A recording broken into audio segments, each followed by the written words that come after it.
신혼부부 가정에서 남편은 직장을 다니고 아내는 직장을 다니다가 임신이 되는 바람에 출산을 기다리며 또 집안 살림만 하고 있었습니다. 어느 날 저녁에 남편의 밥상 차려놓고 늦게까지 기다리던 아내가 깜빡 누웠는데 그냥 잠이 들고 말았습니다. 그 사이에 직장일에 지친 남편이 돌아와서 초인종을 누르는데 문을 열리지 않는 것입니다. 아무리 초인종을 눌려도 소식이 없으니까 담을 넘어서 집으로 들어갔습니다. 근데 이게 웬일입니까? 방 안에 큰 대자로 누워서 아내가 입을 벌리고 코를 고면서 잠을 자고 있었습니다. 이 순간 분노가 치밀었습니다. 자신은 하루 종일 직장에서 뼈 빠지게 일하다가 돌아왔는데 대문에서 자신을 기다리지는 못할 망정 이럴 수가 있는가? 이 여자가 예절도 없나? 아무래도 내가 장가 잘못 든 거 아닌가? 온갖 생각들이 머리에 막 떠올랐습니다.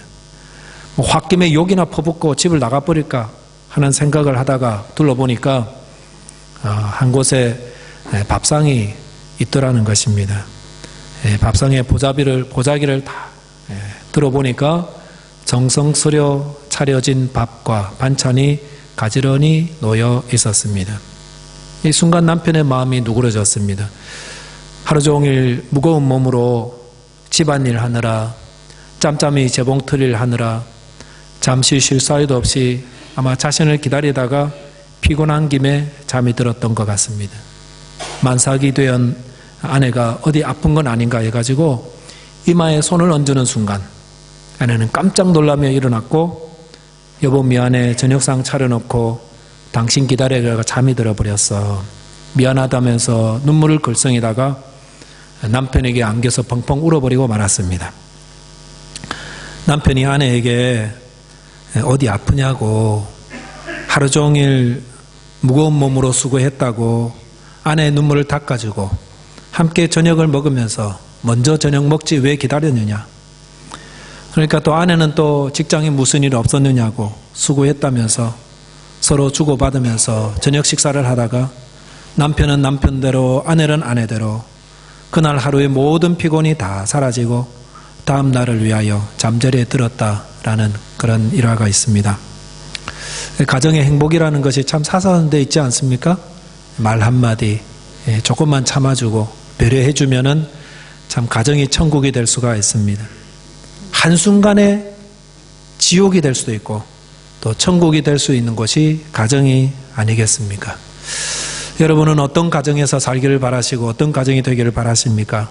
하루 종일 쌓였던 긴장과 피로를 다 풀어버리고 다 위로받고 또 새롭게 살아갈 힘을 얻어서 공급받는 것, 그것이 우리의 가정이 되어야 하지 않겠습니까? 성경이 말씀하고 있는 가정도 이와 같은 것입니다. 가정의 달을 맞이하여서 이 5월 참 좋은 계절 아니겠습니까? 하나님의 말씀을 통해서 저와 여러분들이 믿음의 가정을 세우고 또 하나님이 원래 만들어시기로 한 그 계획하신 그 가정에서의 위로와 안식과 평안함을 누리며 복을 누리고 또 새 힘을 얻게 되시기를 주님의 이름으로 축원드리겠습니다. 첫째로 묵상할 말씀은 이 하나님이 세우시는 가정은 하나님이 주인 되는 것을 잊지 말아야 됩니다. 우리의 가정의 주인이 누구인가? 여러분의 가정의 주인은 누구십니까? 돈 많이 벌어오는 사람이 주인입니까? 목소리 큰 사람이 주인입니까? 누가 여러분 가정의 주인이세요? 나이 많으신 분이 주인인가요? 하나님이 여러분 가정의 주인 되게 하시길 바랍니다. 그래야 하나님 주시는 가정의 복을 누릴 수가 있습니다. 본문 18절에 보시면은 여호와 하나님이 이르시되 사람이 혼자 사는 것이 좋지 아니하니 내가 그를 위하여 돕는 배필을 지으리라 하시니라 하였습니다. 이 본문 말씀은 결혼식 때 참 많이 사용되는 말씀이면서 또한 가정을 돌아볼 때 꼭 저희들이 살펴봐야 되는 본문입니다. 여기 보시면 하나님이 사람을 창조하신 후에 사람이 혼자 사는 것이 좋지 않다라고 말씀하셨습니다. 사람이 혼자 있는 것은 좋지 않다.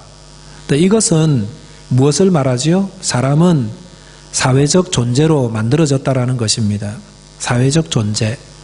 사람은 함께 살아야 됩니다. 요즘은 한국에 새로운 말들이 많이 생겨서 가끔씩 무슨 뜻인지를 좀 살펴봐야 이해할 수 있는 그 말들이 있습니다. 혼밥족, 젊은 분들은 잘 아시겠죠. 혼밥족. 그래서 이거 뭔가 봤더니 혼자 밥 먹는 사람들을 일컫고 있습니다. 그런데 혼자 밥 먹는 거 절대로 좋은 거 아닙니다. 밥은 함께 먹어야 됩니다. 바빠서 혼자 밥 먹는 건 할 수 없겠지만은 어울려서 다른 사람들과 함께 먹으며 살아가도록 지어진 존재가 인간이라는 것입니다. 자, 하나님께서 혼자 있는 아담을 위해서 무엇을 하셨습니까? 돕는 배필을 짓겠다라고 하였습니다.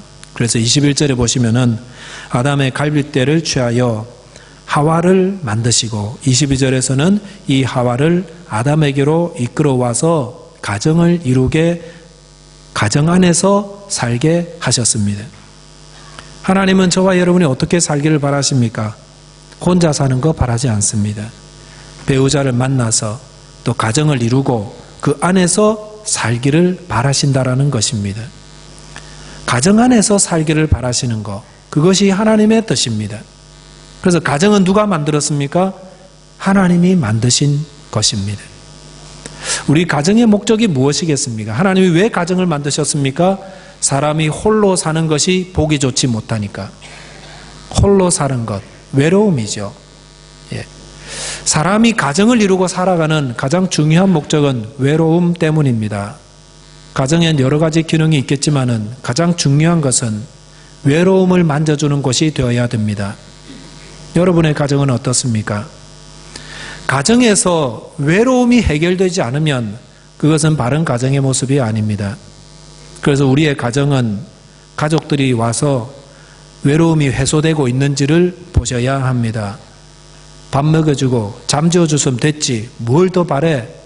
이런 말은 가정이 무엇인지 모르는 무지한 말입니다. 우리는 밥 먹고 잠자려고 가정에 들어가는 것이 아닙니다.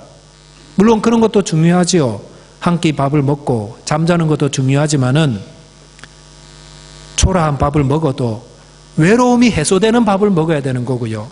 잠을 자도 잠자고 나면은 외로움이 이겨지는 그런 가정을 만들어야 한다는 것입니다. 우리의 가정은 어떻습니까? 가족들의 마음속에 다 외로움이 있습니다. 세상에 살다 보면 다 긴장감 가지고 들어옵니다. 그런데 그 외로움이 잘 풀어지는 그리고 새 힘을 얻는 그런 가정을 가지고 있습니까? 아니면은 외로움은 계속해서 쌓여가고 그래서 그 외로움을 어떻게 할 줄 모르는 혹시 그런 위기의 가정에 살고 계시지는 않습니까? 오늘 하나님의 말씀을 통해서 어떻게 가정의 외로움을 극복할 수 있는지에 대한 하나님의 말씀을 들으시기를 바랍니다. 그 비결은 무엇입니까? 가정에서 외로움이 해소될 수 있고 새 힘을 받는 것은 가정을 만드신 하나님을 주인으로 삼는 것입니다. 가정을 만드신 하나님이 우리 가정의 주인이 되게 하시면 됩니다. 우리가 물어봐야 됩니다. 그래서 우리 가정의 주인은 누군가? 남편이 가장이니까 주인입니까? 아니면 아내입니까? 아니면 우리 집은 주인은 아이들이야, 자녀들이 주인입니까? 가정의 주인은 하나님이십니다. 하나님이 가정의 주인이라는 말은 그 주인의 말을 듣는다는 거예요. 하나님의 말씀을 듣는 것이 가정의 주인이 하나님 되심을 인정하고 살아가는 것입니다. 주인은 아무 말도 듣지 않습니다. 그러나 주인이 있는 사람은 그 주인의 말을 듣습니다. 하나님의 말씀이 우리 가정에 각 사람들에게 주시는 말씀들이 다 있는데 그것을 듣고 순종하는 자는 그 가정의 주인을 하나님으로 삼고 살아가는 사람들입니다. 아내에게 주시는 말씀도 있고 남편들에게 주시는 말씀, 나이 드신 분에게 주시는 말씀, 어린 자녀들에게 주시는 말씀들이 다 있다라는 것입니다.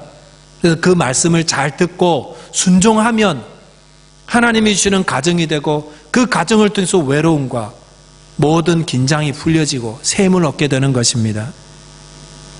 성경은 가정의 아내들에게 먼저 말씀하십니다.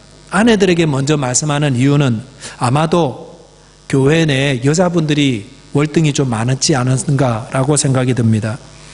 에베소서 5장 22절에 보시면은 아내들아 자기 남편에게 복종하기를 주께 하듯 하라 하셨습니다.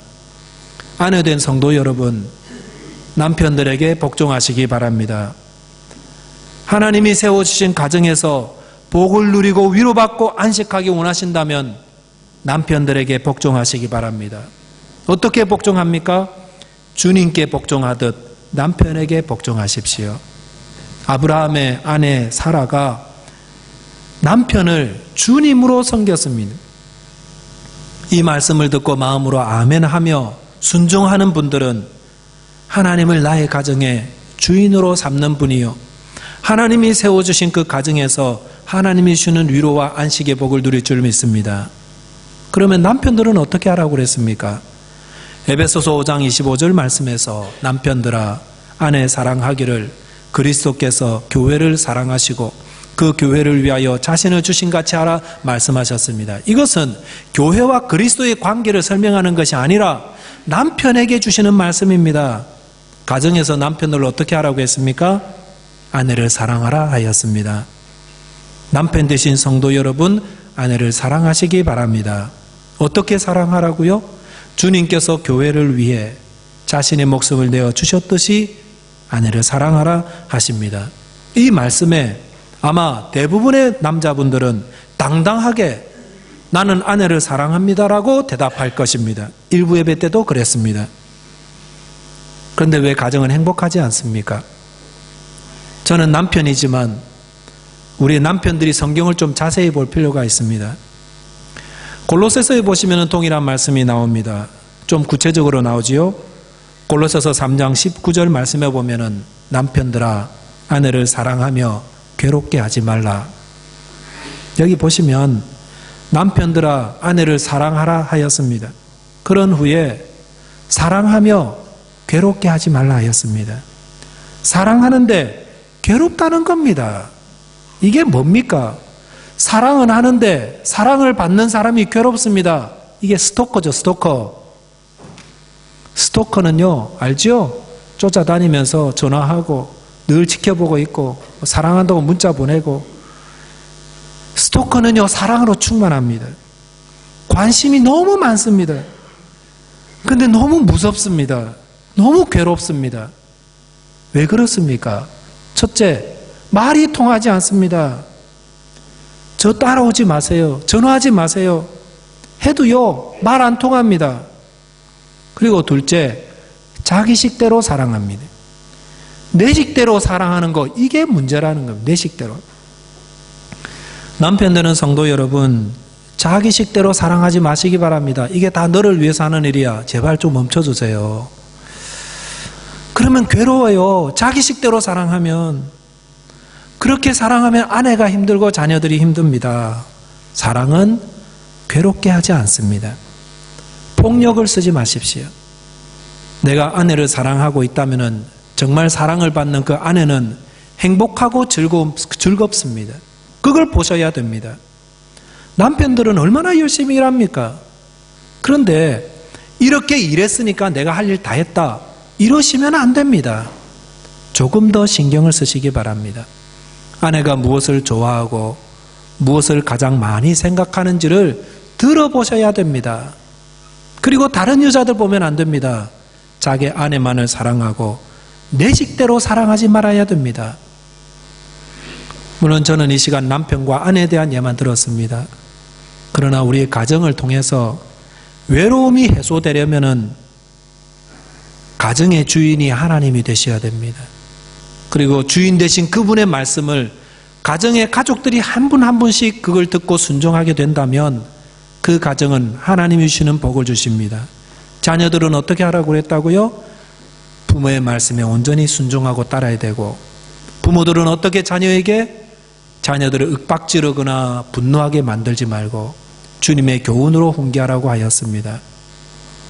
오늘날 가정을 무슨 학교처럼 생각하는 분들도 있습니다. 다 뜯어 고치려고 그러는 거예요. 물론 가정에서 가정교육 제대로 시켜야 됩니다. 맞습니다.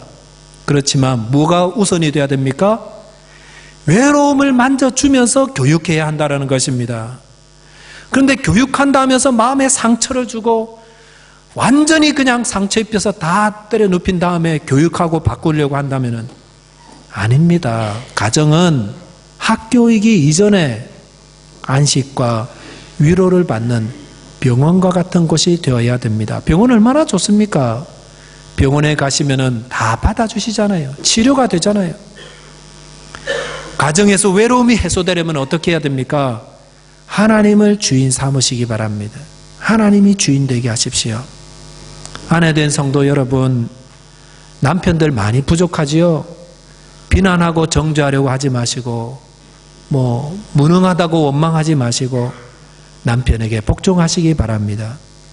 남편 되시는 성도 여러분, 아내를 사랑하시되 내 식대로 사랑하지 마시고 아내의 마음에 행복이 느껴지게끔 사랑을 주시고 가끔 물어봐 주십시오. 행복하냐고, 어떻게 하면 행복을 느끼느냐고. 유대인들은 안식일에는 자녀들을 야단치지 않는다고 하지 않습니까? 왜냐하면 안식일은 즐거운 날입니다. 하나님께 예배하는 날입니다. 하나님이 복 주신 날입니다. 그러니까 안식하는 날에는 웬만한 실수는 다 용납이 되는 겁니다. 유대인 아이들이라고 우리랑 다른 게 아닙니다. 장난도 치고 말썽도 피우고 하지만 안식일에는 주님을 만나는 날이요, 예배하는 날이요, 거룩한 날이니 혼내지 않는 것입니다. 그런 깊은 의미를 담고 있습니다. 가정은 우리 허물이 다 드러나는 곳입니다. 가정에서는. 이런 가정에서 하나님이 우리 가정의 주인이 되시고 남편은 남편대로, 아내는 아내대로, 부모님은 부모님대로, 자녀는 자녀대로 주인 되신 하나님의 말씀에 온전히 순종하며 그렇게 살아갈 수 있다면 우리는 서로 간에 위로를 줄 수 있고 서로 간에 힘을 공급할 수 있는 참 하나님이 기뻐하시고 위로가 넘치는 가정이 될 줄 믿습니다. 저와 여러분께서 가정의 주인을 하나님 삼으시고 하나님 주시는 참 안식과 위로를 다 누리게 되시기를 바라겠습니다. 두 번째는 서로 희생하고 섬겨야 됩니다. 하나님이 주시는 가정의 위로와 기쁨과 힘이 넘치려면 희생하고 섬겨야 됩니다. 희생과 섬김이 없는 가정에 위로와 안식은 따라오지 않습니다. 본문 21절 22절에 보시면 여호와 하나님이 아담을 깊이 잠들게 하시니 잠들매 그가 그 갈빗대 하나를 취하고 살로 대신 채우고 여호와 하나님이 아담에게서 취하신 그 갈빗대로 여자를 만드시고 그를 아담에게로 이끌어 오시니라고 하였습니다. 여기 보시면 하나님이 아담을 깊이 잠들게 하셨다고 하셨고 잠든 사이에 아담의 갈빗대 하나를 취하여서 여자를 만드시고 그 여자를 아담의 배필로 데려오셨다고 했습니다. 그런데 이 말씀을 묵상하다 보니까 하나님의 깊은 섭리를 배울 수가 있습니다. 하와가 어디서 나왔다고요? 아담의 갈빗배에서 나왔습니다. 그 말은 남자와 여자가 다른 게 아니다라는 것을 말씀하고 있습니다. 우리가 때로 보면 남자와 여자가 전혀 다른 것처럼 느껴질 수 있습니다. 화성에서 온 남자, 금성에서 온 여자라는 오래된 책도 있지 않습니까? 남자가 생각하는 거, 여자가 생각하는 거 다 다릅니다. 동일한 것을 받아요. 여자가 반응한 거, 남자가 반응하는 게 다릅니다. 남자들은 나 힘들어. 그 다음 어떻게 하시죠? 혼자 있고 싶어. 되게 좀 그렇게 하시잖아요. 나 힘드니까 좀 혼자 있고 싶어. 여자분들은 어떻게 하십니까? 나 힘들어. 내 얘기 좀 들어줄래? 이렇게 나오시죠? 예. 남자들은 여자가 힘들다고 하면 자꾸 답을 주려고 그러세요. 예. 힘들어? 그럼 그만둬. 이렇게 하죠? 그래서 자꾸 실패하는 것 같아요. 저도 최근에야 좀 깨달았는데 자꾸 힘들다 그러면은 자꾸 제가 답을 찾아요. 이건 이렇고 저건 저렇고. 그럼 별로 얼굴이 해피해 보이진 않습니다. 그래서 뭐라고 해야 되는지 그냥 들어만 줘요. 그러면 좀 해결되는 것 같아요. 남자분들이 공부를 좀 해야 될 것 같습니다. 남자와 여자가 다른 부분이 참 많습니다.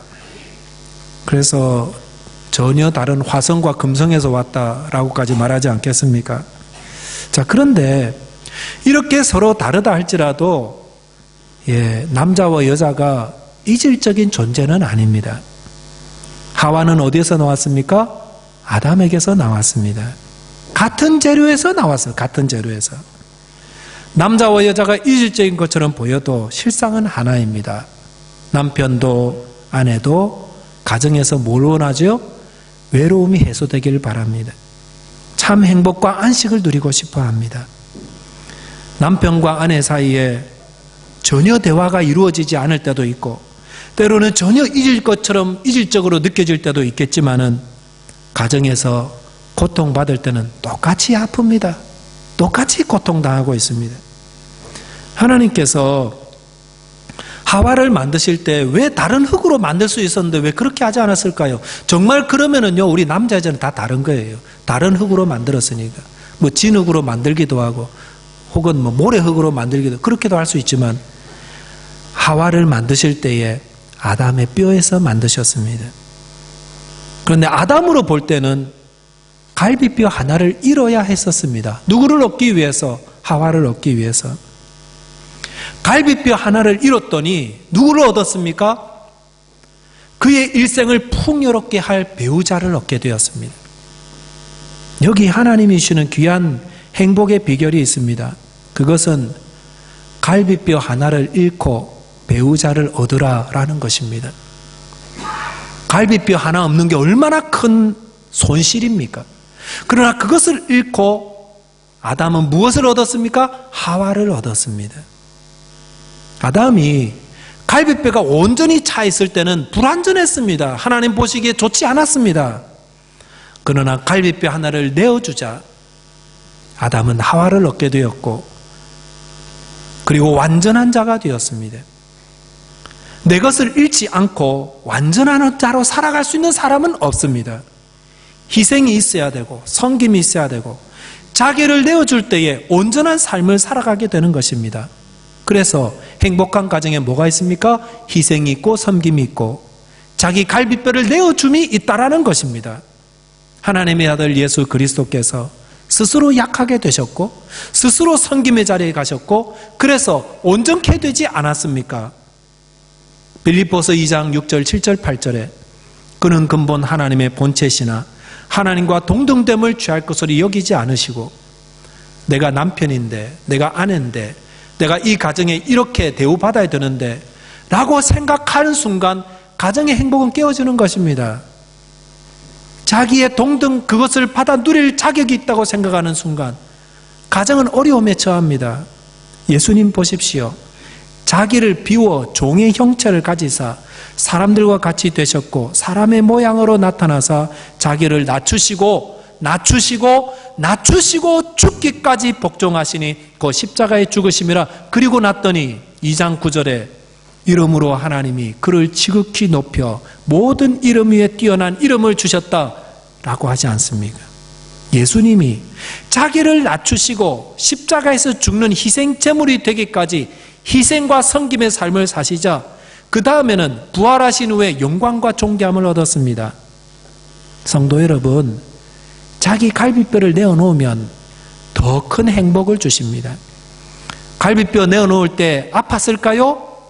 두려워하지 마십시오. 내가 이 가정에서 이런 대우를 받아야 하나? 그런 마음 대신에 예수님 생각하십시오. 갈비뼈를 주고 온전케 된 아담을 생각하십시오. 갈비뼈를 내어주고 섬기고 희생한다고 고통받을까요? 하나님이 깊이 잠들게 하신 후에 갈비뼈를 꺼내셨습니다. 아담은 아무 고통도 느끼지 못했습니다. 자신을 내어줄 때에 큰 고통이 따르는 것 같습니다만 하나님이 아담으로 그 고통을 잠재워 주셨습니다. 우리는 갈비뼈 하나 내어주면 큰일 나는 줄 압니다. 내가 희생하고 섬기고 낮아지면 나는 큰일 나는 줄 압니다만 그렇지 않습니다. 아담은 아무 고통도 느끼지 못했습니다. 그 몸에서 갈비뼈를 빼낸 것은 일생의 아픔이 되는 것이 아니었습니다. 오히려 잠에 깨어보니 자기의 부족함을 채워줄, 도와줄 신실한 배우자를 맞이하게 되었고 하나님이 세워주신 온전한 가정 안에서 복을 누리게 되었습니다. 섬김과 희생이 있을 때에 나의 가정에 주시는 하나님의 안식과 위로와 복을 누릴 수가 있습니다. 저와 여러분이 가정의 주인을 하나님으로 삼으시고 하나님의 말씀에 순종하시고 나를 온전히 들여서 희생과 섬김하심으로 주님이 주시는 복과 위로와 안식과 힘을 저와 여러분의 가정을 통해서 얻어 누리게 되시기를 주님의 이름으로 축원드리겠습니다. 기도하시겠습니다. 하나님 아버지, 감사합니다. 오늘날 깨어진 가정, 눈물 흘리는 가정들이 참 많이 있습니다. 주님, 우리 가정에 내가 주인이 되려고 했다가 당한 여러 가지 아픔들 주님 회개합니다. 이 시간 내 가정의 주인은 주님으로 삼고 주의 말씀에 온전히 순종하며 기도와 말씀과 순종으로 저희 가정을 이끌어갈 수 있도록 도와주십시오. 섬기기를 두려워하지 말게 하시고 낮아지기를 두려워하지 말게 하시고 주님, 저희 가정에 은혜를 베푸시는 주님으로 인하여 저희 가정에 큰 은혜와 평강과 안식과 위로가 있는 복된 가정들이 다 되게 도와주시옵소서. 우리 주님 예수 그리스도 이름으로 기도하옵나이다. 아멘.